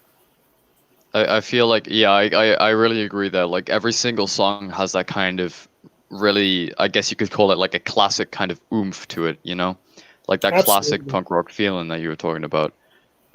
Crash Test Rating. Now you said you really liked this song, right? I did enjoy that one. Yes. I've said I think it's a fantastic song. Like when I first listened through it a couple of months ago, I wasn't too crazy about it. However, when I listened through a couple more times, it really like kind of began to peak and just how brilliant it is. Like towards the end of the song, like as you listen to the song, it gets better and better and better. Um, when things are like starting to slow down and the vocalist is singing about how like people only like him for this or that, only like him when it's late for his 4-star crash test rating and stuff like that. That's like my favorite part of this song, and it's such a brilliant song, dude. I think Um, you can one thing you can really tell is the um, the person writing the song, like the lyrics and everything. Um, they were definitely writing from this doesn't really seem like somebody who had somebody writing the songs for them. Like oh they yeah, were definitely. like he was really like either one of the guys in the band or all of them were like kind of sitting down and just kind of writing really about how they felt. Um, and that's Yeah, one thing that like I really. the lyrics are personalized. I'd say. Oh, absolutely, absolutely. Yeah. So moving on to Strawberryta. So Strawberryta was the first song I ever heard, and it's my personal favorite. But it's also my second favorite. It's kind of like contending for that first place. Um, it gives such like an emotionally kind of powerful pattern and sound to it, and it just makes when you feel like when you listen through the album, it just makes you feel great when Strawberryta comes on. and the guitar in this song and the drums as well are fantastic. Like that's something the instrumentation on this entire album is something that really needs merit because it's just fantastic. The way everything sounds is just beautiful. And we can certainly agree on that. Yeah. Like I said, I was really more paying attention to the album as a whole. Yeah. But I was not disappointed in the slightest when it came to any of the songs on the album, or anything really coming from the record. There was nothing. I didn't find one bad thing about the record at all. Yeah. Every second that I listened to it, I enjoyed. Mm. So after Strawberry comes on, the Summertime, and this is a fairly great song in my opinion. I felt kind of blown away by Strawberry, so I kind of didn't feel as strongly towards Summertime as I did Strawberry. But the message of the song is pretty powerful as well, of like how great the summertime is and how you can hang with your friends or whatever. But how long really does it last? How long does it is it going to take until you feel like shit again in the winter or something, you know? And I thought that was really cool. Eat shit. Now you said this is another favorite of yours. Oh yeah, This is a it was great. this is a fantastic song. Speed wise, it picks up really, really kind of well from Summertime. Summer's kind of in the middle speed wise, but each shit is like very, very kind of fast paced. I'd say it's one of the more fast paced songs on the album, and it sounds brilliant. And kind of, I think it's like a chorus when he's how he eats shit daily.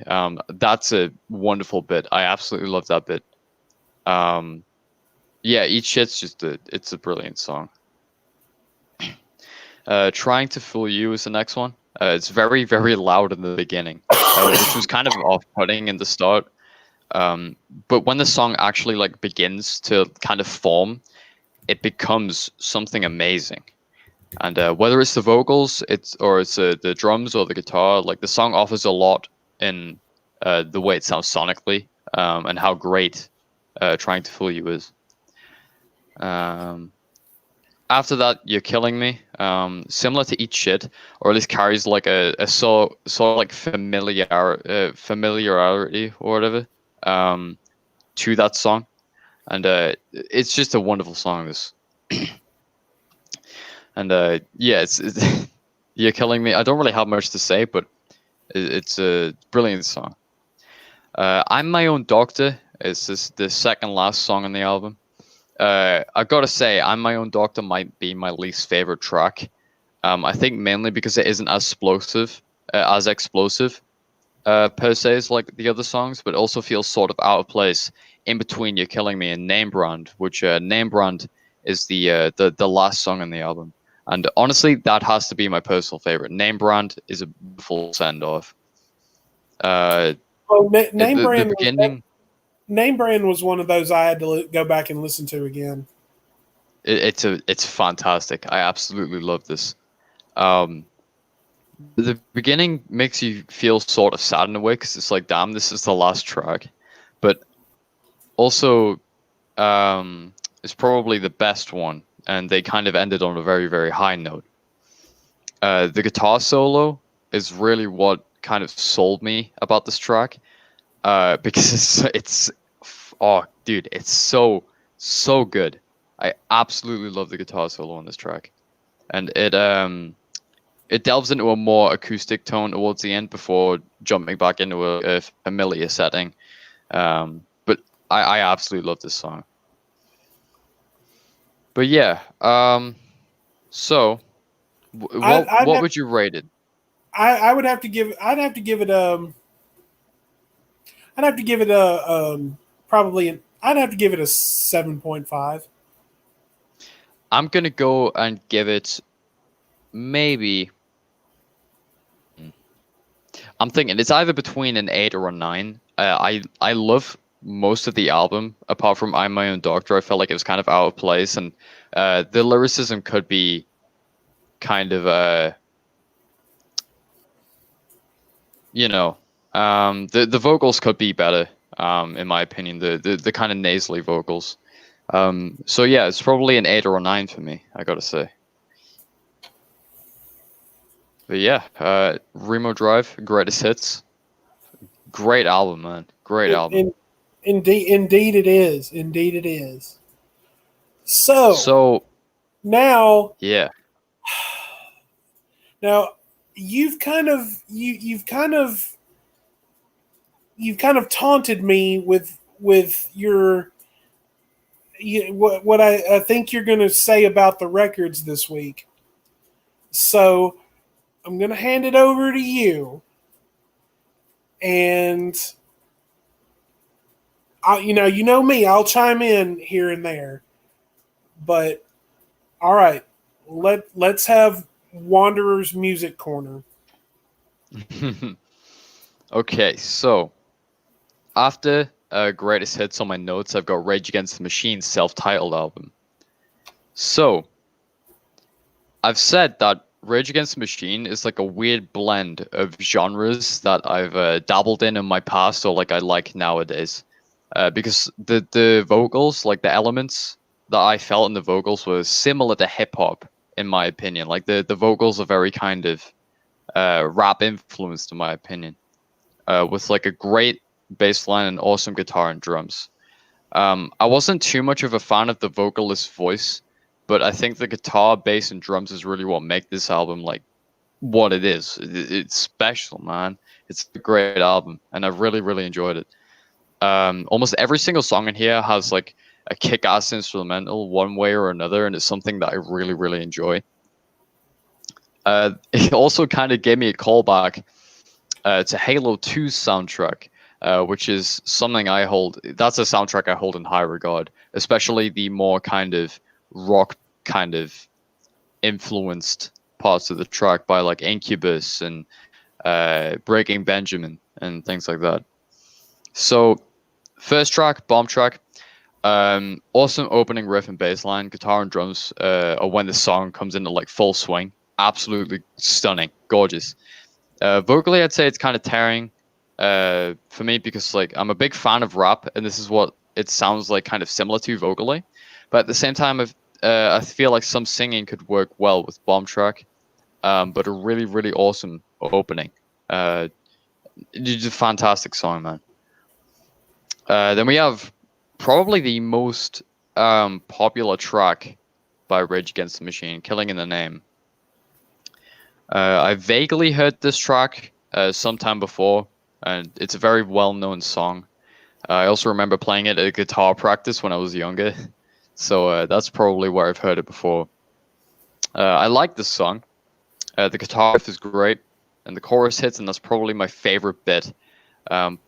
The palm mute after the chorus part sounds amazing, and the guitar solo was truly like a sight to behold. Like, Killing in the Name, stunning, man. I probably preferred Killing in the Name over Bomb Track, but that's one thing. Like a lot of people have a misconception about Rage Against the Machine is they think that they have a DJ, but they don't.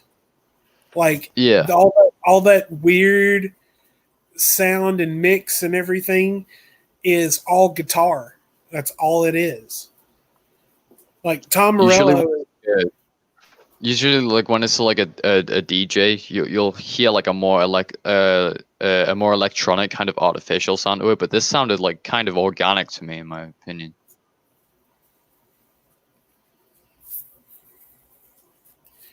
But you're right about the hip hop influence on the vocals. I mean, Zach De La Roca is he actually does. He's actually done quite a few hip hop projects, and he's amazing with it. Yeah. So after Killing in the Name, we have Take the Power Back, and it keeps kind of like the same energy, I guess you could say. Very similar to other albums I reviewed in the past and stuff. They all keep very similar energies. There's only a rare few cases that some songs will differ from others in the album. Especially like the chorus, which is probably my favorite part of the entire song. But I'm not as much of a fan as Take the Power Back as I am the first two songs, especially with such a powerful opening as Bomb Track. The bass line was cool as fuck, and I feel like the same way as I do about Killing in the Name of, especially the guitar solo. I thought it was downright killer. It was really good song, Take the Power Back. However, I gotta say, Bomb Track or Killing in the Name, probably my two favorites so far. So let's see. Settle for Nothing. That's the next one. Much calmer in the beginning before bursting into something more explosive and kind of similar to the others. And I really like this song, and the transition between the loud parts of the song and the quiet parts is it's really enjoyable. It kind of gave me a little bit of a callback to a pattern that Nirvana used on Heart Shaped Box, where the beginning's very kind of quiet before transitioning into a more noisy flow, if you get what I mean. Right. And I thought that was cool. Bullet in the Head. It's funky sounding. I didn't like the loud roaring electronic sound, which could back the vocals at parts. But when the guitar comes in, that's when I kind of fell for this song. The guitar is like really what makes Bullet in the Head a good song to me. It's wonderful, the guitar, man. So the next one, Know Your Enemy. Not really a fan of the weird sounding guitar in this song. It's way kind of too jittery for my tastes. However, I really enjoy when the bass and the drums come in, especially at the main part of the song. It comes in full swing, probably around like 45 seconds or so. That's like when shit gets good for me. Wake Up. I noticed that Dumpkey in chat. What do you say? Reminds him of Kashmir. He's talking about Kashmir is one of those great old school Led Zeppelin songs with one of the greatest guitar riffs in rock and roll history. Yeah. He said that Wake Up is his favorite. Now I have to say it gives me straight up like Doom vibes from like the modern day Doom titles. The roaring guitar sounds and the rather screechy nature in the background. It really gave me like callbacks to the kind of the soundtrack, I guess you could say. And it was quite an enjoyable track, I gotta say. It probably wasn't my favorite, however, it was a great song. So then there's Fistful. Fistful of Steel was one of the songs that the vocals really kind of began to grow on me. I wasn't so sure at the beginning, but this song is one of the ones that like kind of really sold this album to me. And Fistful of Steel has to be probably one of my favorites, if not my favorite track. That guitar riff throughout the song, like, and how it, because it comes in and then it kind of like when it comes in, it's got that nice solid tone, but then it goes to those two high pitch changes in the mid sections of them. It's such a good song. It's a great song. Then after Fistful of Steel is Township Rebellion. I've said that this track really isn't for me. The weird sounding like frog noises in the background and like the screechy guitar squeaks at the beginning kind of threw me off. However, when the guitar comes in, that's when like shit starts to get good in my opinion. Before returning to like kind of like a more original form similar to the rest of the album.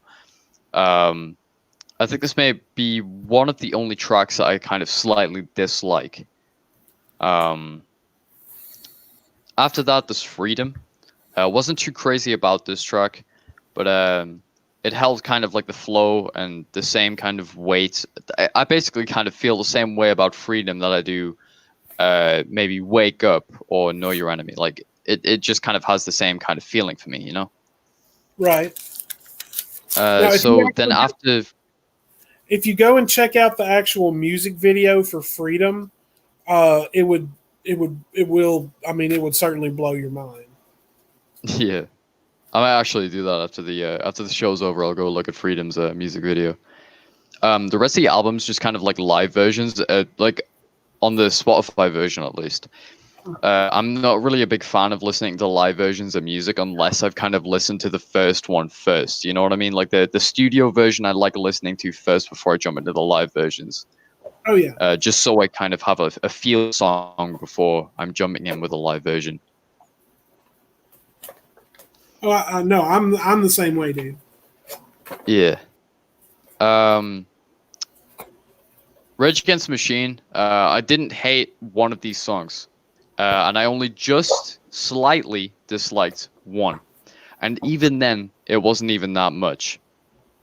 The opening bomb track absolutely blew me away, and it's got a really kind of unique sound. I'd say, apart from that one song, I slightly kind of dislike, and how the vocals kind of threw me off at first. I've gave it a 9 out of 10. There you go. Amazing. I absolutely love this album, man. That almost will let me forgive you for your review of Pork Soda. Well, I mean, if you thought what I had to say about Rage Against the Machine was good, you are going to absolutely love what I have to say about Bloodlust from Uncle Acid and the Deadbeats. Thoroughly. Okay. Oh, it's a good. Okay. All right. It's a good thing I'm sitting down. All right. Let's hear it.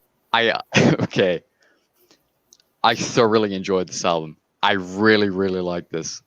Apart from like a few songs that I wasn't really too bothered about, the album is not only consistent in the way it sounds and it's kind of like stylistic approach to things, but produced some absolute like gold song wise. And I go back ever since I first listened to this album, I've went back and listened to nearly every single one of these songs. I like this album so much. I was blown away when I first heard this. So, Cut You Down. Cut You Down is the first track, and it has like somewhat of a wavy opening. It kind of threw me off to what I could be hearing here. I really kind of like that kind of, wavy intro to things before opening up with some killer guitar. And the vocals are really, really cool. Like they're weird, but it's like a really kind of good weird, Yeah. And it's a fantastic opening. I really, really like Cut You Down. However, Cut You Down is even then bested by Death's Door, which is the second track. Death's Door. Death's Door is like, I love that entire album, and I love all of the new stuff that they've done. But Yeah. Death's Door is my song, dude. It's like it's slower in the beginning, and the ending guitar solo like really kind of made me feel away, man. It's so good, and I really, really like this song, and it's probably one of my favorites. Like I've put a note here saying it's probably my favorite so far, and I was 2 songs in, and I was like my still blown off, dude. Like I was blown away by these 2 songs. But then we get to Over and Over Again. I have even more good stuff to say. But the consistency of the songs in the album I like personally. Let me ask you a question about Death's Door. What did you think of? Because now on this entire record, it's got those tracks that, like, this is clearly not a headbanging record. This is one of those records where when you put it on and you hear a song like Death's Door, you're just sitting there, you pick up on the beat immediately and your head just starts, bobbing back and forth to the beat, Yeah. What did you think of the guitar solo? Is that the part at the very end of the song? No, like there's actually a mid section between the first and the second and third verse, Oh where yeah, I remember now. Yeah, I liked that. That was great. I probably like the guitar solo and like the very end of the track, like when it begins to fade out. Just like a couple seconds or so before that. yeah. Beautiful. Really, really, really good song. I really like that store. So moving on to Over and Over Again. The consistency of the songs in this album that I like so far, and like in my opinion, are like absolutely great. Like everything was lining up perfectly. Because I love each and every one of the opening songs, and this is one of them. The vocals, once again, very weird but great, and the guitar, fantastic, like magnifique, you know. Then we get the Curse in the Trees. I was less of a fan of this song compared to the first three, but I thought it was a decent song. Like I didn't dislike it. I was just kind of like, I'm not too bothered compared to like the first three. Right. Um, I'm Here to Kill You. Didn't like the pattern or the like riff of this song, but it's also like a decent track, you know. I'm just not like kind of like a fan of it personally. Then after I'm Here to Kill You. Now I'd say Curse in the Trees and I'm Here to Kill You are probably the ones that I like kind of they're my least favorites out of the album, I gotta say. 13 Candles. Another Well, great track. Really, great. really like that. Sorry? I said 13 Candles is great. Yeah, I remember enjoying 13 Candles. Um, so then after 13 Candles, we got Ritual Knife. Reminds me loosely of like Doom music again, and only in the way like the guitar sounds though. It's like very, very different to that type of music, but it's a very, very solid track. Like And now, I love how in like next to Death's Door, Ritual Knife is definitely one of my favorites because how I like how in the chorus like there are just sudden pauses. Like they'll be singing and yeah, playing, and then they'll stop, and then it'll pick right back up. And that's one thing I really like about it. yeah, I gotta agree there. So after Ritual Knife, we have my favorite track. Withered Hand of Evil is my favorite track. I absolutely love it. So in the beginning, I really enjoyed how the song kind of sounded, and as soon as the drums came in, I realized that this is probably my favorite track of the album. The guitar is beautiful. Sonically, this whole song just blew my socks off once again. And then there's a bonus track which is called "Down at the Fire," which is kind of like it's kind of bizarre compared to the rest of the album. It's actually acoustic, which is bizarre, like a bizarre choice considering like the rest of the album is, well, more noisy, I guess you could say. Right. The tone and how the song appears to be like an overall quieter sounding song than the rest of the album to end off is a pretty decent way to end it off, in my opinion. And I really like "Down to the Fire." So, Uncle Acid and the Deadbeats Bloodlust, 10 out of 10, boys. There's no going Oh, wrong with this album. okay. I will forgive you for your Primus review. I absolutely love Bloodlust, man. After this show's over, I'm going to listen to With the Hand of Evil. Nobody's stopping me. Okay. um, Now, now the next one. Now I love the Uncle Acid album, but the next one. Let me give you just a little bit of background on this record. while you do that, The I'm going to plug in my PC. the the person singing on that record is Mr. Phil Anselmo from Pantera. I don't know if you picked up on that. But Wait, what? yes. The man singing on that record is Phil Anselmo from Pantera. So I'm a confess. I didn't realize that when listening. However, I noticed. I felt something like kind of familiar, if you know what I mean. There was something in the song that, like, there was some sort of like a presence in the way it sounded that felt very, very, very kind of similar to me, in my opinion. So I almost had it, but not really. But this particular record is very near and dear to my heart. So, with that being said, let's hear it. All right. So, beginning off with actually, let me give like a. Oh, I didn't write a dissertation. I don't think I had time because I wrote these notes at work. Um, Temptations Wings is the first song. It's a The very, very album, solid opening. now the Sorry, go on. album is called, the band is called Down, and the album is called NOLA. Yeah. Oh, yeah, I forgot to read that off. Sorry. Um, so yeah, Down, Nola. So the first song, Temptations Wings. A solid opening to the album, and I really like the drums and guitar of this song. I sort of like, this is the very song that I was like, there is something familiar in the vocals, and I haven't picked it up yet. I don't know what it is. I don't know what it is, but something is very, very familiar.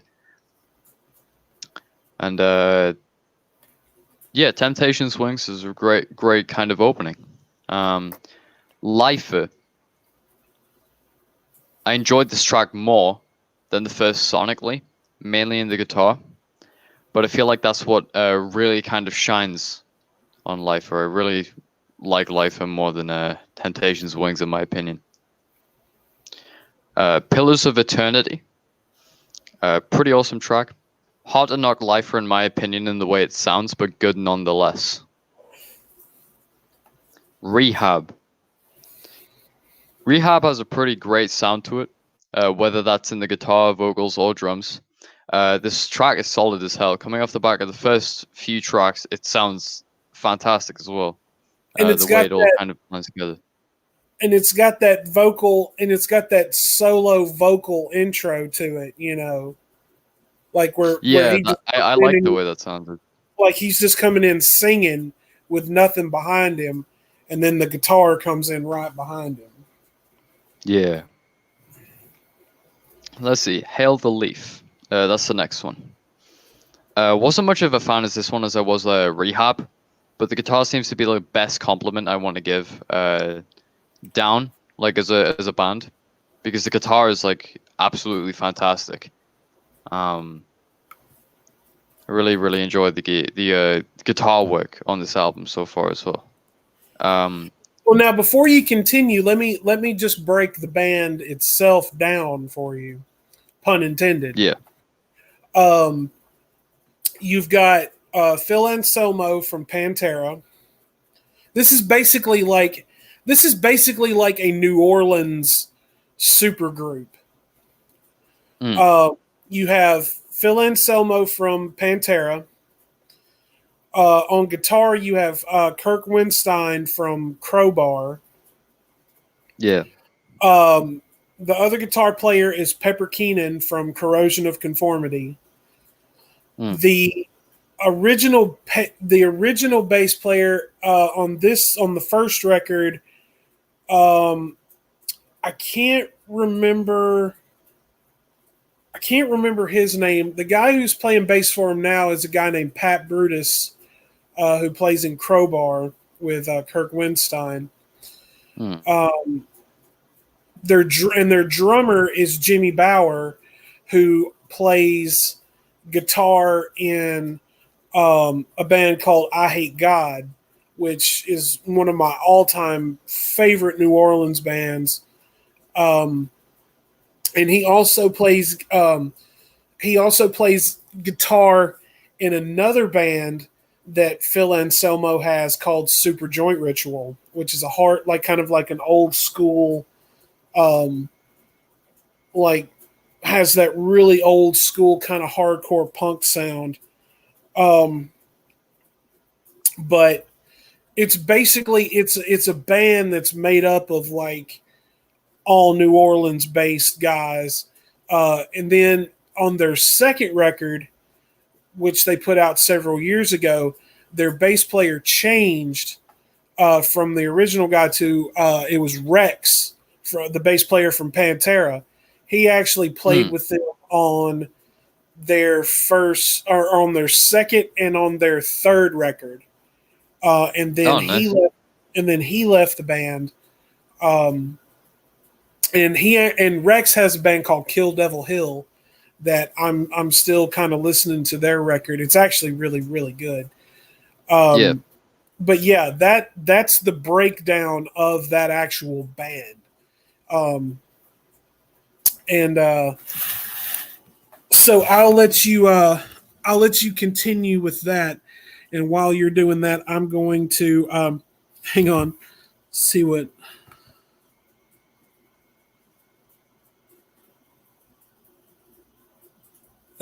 Definitely, definitely. Um, Donkey's I'm, got great taste in music.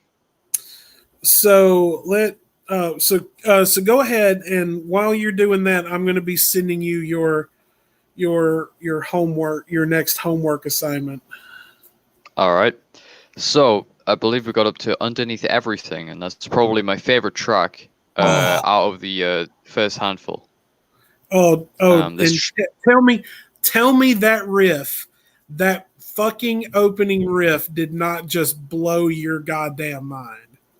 I think that's what I thought. The opening riff, kind of like a kind of put me in a trance. You know, I was like, holy shit, this is kind of wild. You know, And it's one and of then those.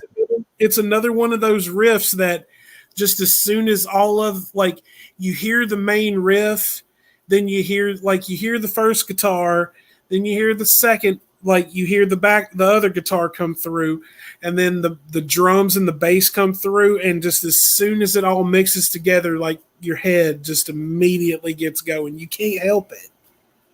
yeah. Um, I absolutely love the guitar on this track, and when complemented by the particle, I can't speak, the drum pattern and the kind of like screamy vocals. That's like, dude, underneath everything, good shit. That's all I gotta say. Um, Eyes of the South. I really like the introduction. It was kind of weird, and I enjoyed it. So it makes kind of like a bizarre difference from the rest of the album, and Yeah, it's a great one at that, in my opinion. It's like the track goes on, it begins to form into probably my favorite track. Actually, it's because probably between. oh, go Sorry, go ahead. on. No, go ahead. All right, it's probably between Underneath Everything and Pray for the Locust. All between there, that's like probably the height of the album for me. That's like where all the songs sounded really, really great. Now that intro, now I have to agree with you when it comes to Eyes of the South. The first I remember the first time I really sat down and listened to that record, and um, after I mean I had listened to it, but it'd been like a really long time, and my brother, me and him, when me and him got to hanging out again and everything. He's really into New Orleans metal like I am. As a matter of fact, that's going to be I'm going to send you another New Orleans record for next week. Um, but we sat down and he put Nola on, and it immediately just grabbed a hold of me, and Yeah, it hasn't let go. As a matter of fact, that record just turned 25 years old this year. really. They did because of the pandemic. Um, and for next week, I'm going to let you pick. Do you want Crowbar or do you want I Hate God? Crowbar. I'll pick Okay. Crowbar. I like crowbars. Um, but it's just one of those records. Like that because of the pandemic, like of course they haven't been able to tour, and so they did a live stream concert. And you had to pay like $9. The tickets were like online tickets were like $9, and like 10% of the proceeds I think were going to I can't remember what the name of the relief fund was, but 10% of the money was going to a relief fund, and they played the entire record live, that first record live. That's Um, great. and I actually got to see Down back in 2000. God, let's say like 2012 in Memphis, Yeah. Tennessee, and they pretty much played that entire first record live, and it was unfucking believable. It was amazing. So Yeah. sorry to interrupt. Continue. That's fine. So the next track after Eyes of the South, Oh, which it's sorry. Jail. One more point. That Eyes Yep. of the South intro is what grabs you because you just, when it starts out, you just hear the bass and that guitar coming through just a little bit, and it's kind of taking you on this little ride. But then that blues, you hear that southern blues guitar start coming through just a little bit. And Yeah. that it's that build. It's definitely one of the most entertaining rides as far as a build goes in a song that I've ever had, because as soon as that on the snare drum comes through and they just start throwing down, Yeah. you can't help but love it. Yeah. Honestly, I got to say, I agree that Eyes of the South is definitely one of the songs that kind of catch you out. I got to say, when I was going into this album, I was like, I'm not sure if I'm really feeling it at first. But then I got to like Underneath Everything. I was like, okay, I was wrong at first. This is great. I'm really enjoying this. Um, so anyway, let's see. The next track is Jail. And once again, similar to kind of Eyes of the South, very kind of bizarre and wonderful at the same time. The way that the opening sounds is very, very beautiful to me. It's fantastic. I think Jail has to be probably, once again, I said like from maybe Underneath Everything to what Pray for the Locust. They're probably like my kind of favorites of the album, and it has to be like probably the closest you're going to get to like the type of vibe that I like in my songs, kind of like an acoustic and atmospheric kind of feel, but yet it's hard to choose over the last few tracks, you know what I mean? Are you talking now? Jail is definitely one of those songs that I would compare. Basically, if I had to put it in like two different perspectives, I would compare Jail to the Planet Caravan cover on Far Beyond Driven. Oh, I agree. I agree, actually. Now that you mention it, it does kind of remind me. There are similarities between that. That I think see there was a couple other Pantera songs that it kind of links to now that you've mentioned it. see that's definitely one of those songs like I would probably put in maybe like a playlist if I were going to have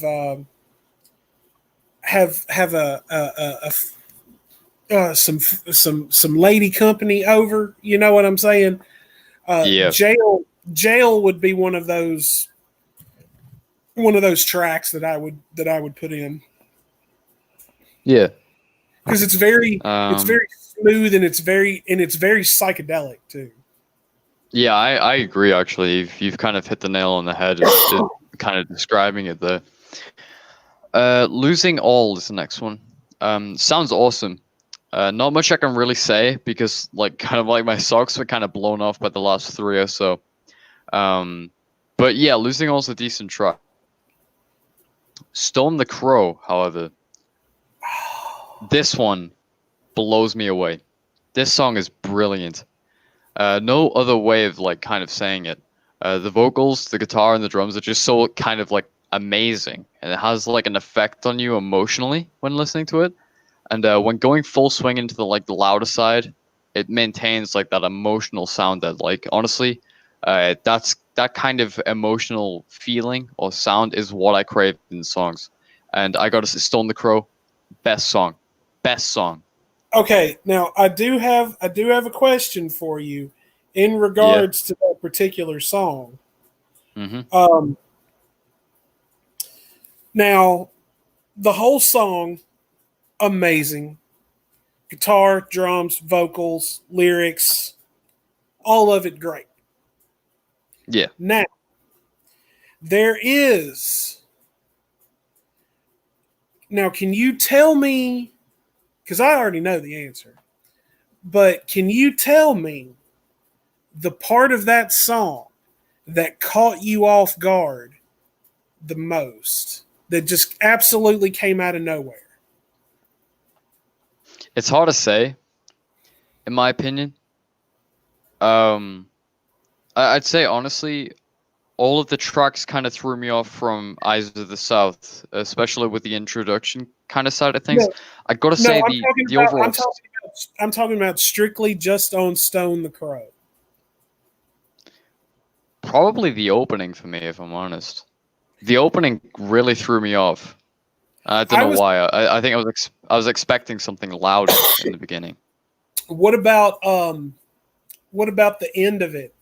Because it's going on that same riff, and then you just have that breakdown that comes out of nowhere. That was pretty. That yeah, I like that bit actually. But honestly, if I'm being honest here, the opening's what threw me off.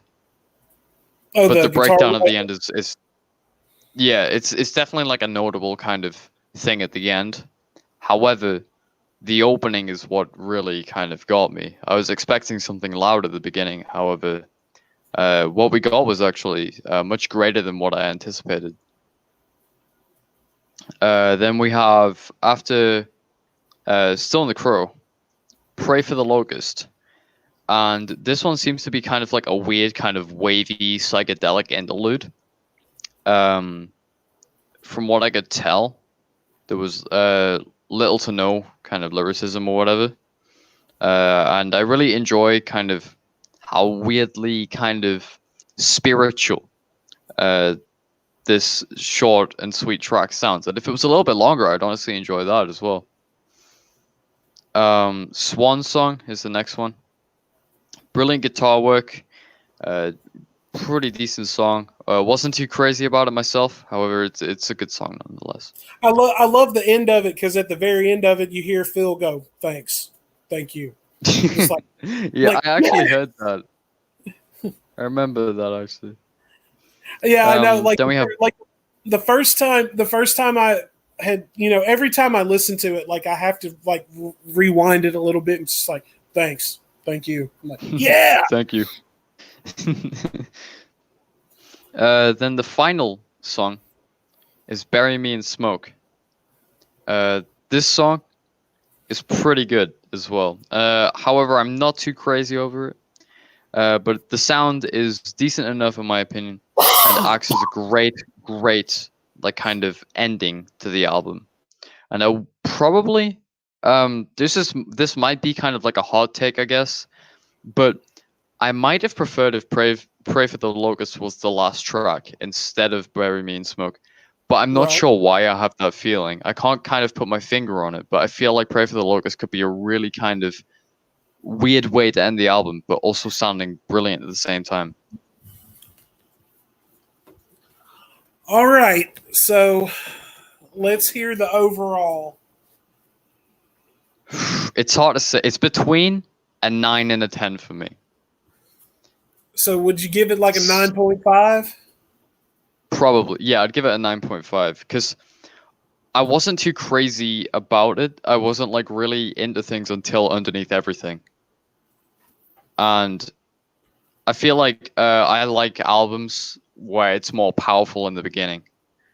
Well, kind of like, with kind of like you get caught on just in the beginning, if you know what I mean. Right. So if I could change anything or give any recommendations to like make this better, if you're gonna listen to it a certain way, I'd probably put like Eyes of the South or something, or Rehab at the beginning, and Pray for the Locust at the end. That's the only things I would change. But apart from that, Nola by Down is a wonderful album.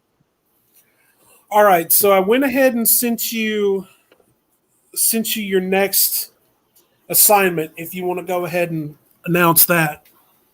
All right, I'll have a look on my phone now. Actually, God, my throat is dry after that.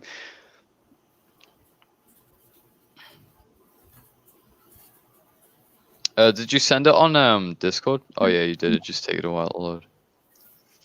So we have Alice in Chains, Dirt full album.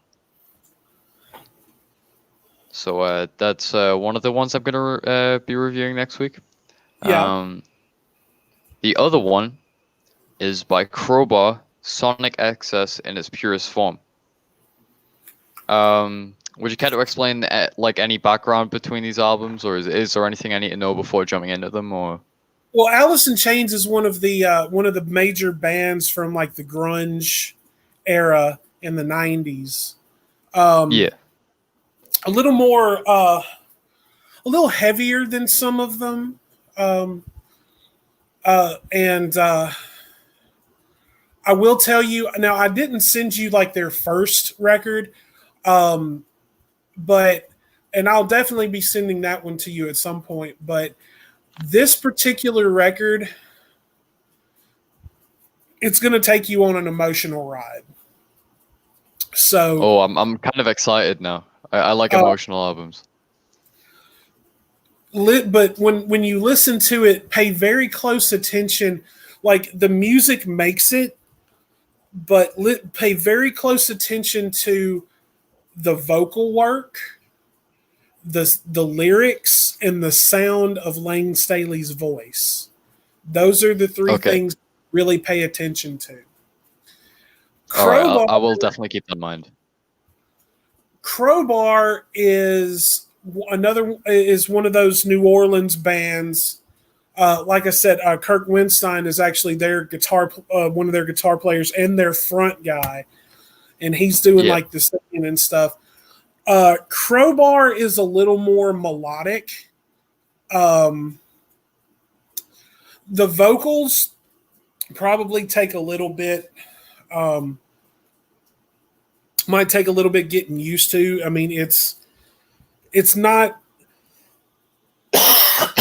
Excuse me. It's not one of those that's just going to immediately grow on you for some people, but it's definitely going to. It plays well with the particular like sound that they're going for. Yeah. So, all right. Well, I'll keep those things in mind for sure. Well, and we have actually gone over the 2-hour mark this week, which is perfectly fine considering that we've been gone for the last 2 weeks. Yeah. But everyone, I do want to thank you all for joining us in the Sanctum this week. We have missed you greatly. And next week is the throwdown, the battle of wits between Doc and Wanderer. So everyone, will be posting. I'll be posting stuff in my server. I know Wanderer will also, get the word around, in your own servers and everything else. Let's see if we can get a big turnout for this because this is going to be a lot of fun. Now, we'll go kind of over how everything's going to be done when we get started next week. We're going to be starting at the same time. So it's going to be a lot of fun. We'll still have the music review and everything next week. But yes, next Saturday is the battle of the year, Wanderer versus Dr. Cyrus Oblivion. And that throwdown will be going on. But guys, let's Scud, Dumpy, Sterno, Faith, Teddy Bear, all of you. Thank you guys so much for tuning in this week. It means the world for all of you to be here.